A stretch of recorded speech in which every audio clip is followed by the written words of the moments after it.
শেয়ারের দর অস্বাভাবিক বাড়িয়ে পুঁজি বাজারে কারসাজি করেছে তালিকাভুক্ত কোম্পানি কাট্টলী টেক্সটাইল। ভুয়া রপ্তানি আয় প্রবৃদ্ধির ওপর ভিত্তি করে এই অনিয়ম করে প্রতিষ্ঠানটি। আর এ সুযোগে উদ্যোক্তা সহ প্লেসমেন্টধারীরা শেয়ার বিক্রি করে মুনাফা তুলে নেন। এই অনিয়মের সিন্ডিকেটে জড়িত ছিলেন এনবিআর কর্মকর্তা। ছাগল কাণ্ডের আলোচিত মতিউরও।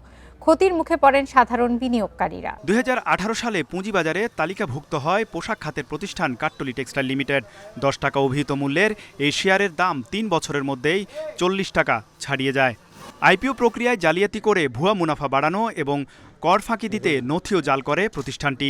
সেই সুযোগে কোম্পানির উপর ভর করে প্লেসমেন্ট শেয়ার হাতিয়ে নেন এনবিআর কর্মকর্তা ছাগল কাণ্ডের মতিউর রহমান। কোম্পানির পরিচালনা পর্ষদের যোগসাজশে প্লেসমেন্ট শেয়ার নেন মতিউরের দ্বিতীয় স্ত্রী শাম্মী আক্তার, বোন এবং তার প্রথম স্ত্রীর পুত্র ও তার প্রতিষ্ঠান শাহজালাল ইকুইটির নামে। পরিবারের জন্য মোট 37 লাখ প্লেসমেন্ট শেয়ার নেন মতিউর। কমিশনের বিনিময়ে অন্যদের প্লেসমেন্ট পাইয়ে দিতেও প্রভাব খাটান তিনি। শেয়ার লক ইন শেষে 2021 সালে কোম্পানির শেয়ার কয়েক গুণ বেশি দামে বিক্রি করে প্রায় 11 কোটি টাকার বেশি মুনাফা নিয়ে সটকে পড়েন তারা। অন্যদিকে শেয়ারের দাম তলানিতে আসায় হতাশ সাধারণ বিনিয়োগকারীরা।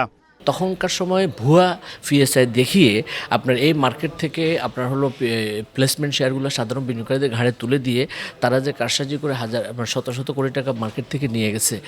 বিশ্লেষকরা বলছেন, এমন জালিয়াতির ঘটনায় জড়িতদের আইনের আওতায় আনা না গেলে শেয়ার বাজারে আস্থা হারাবেন বিনিয়োগকারীরা।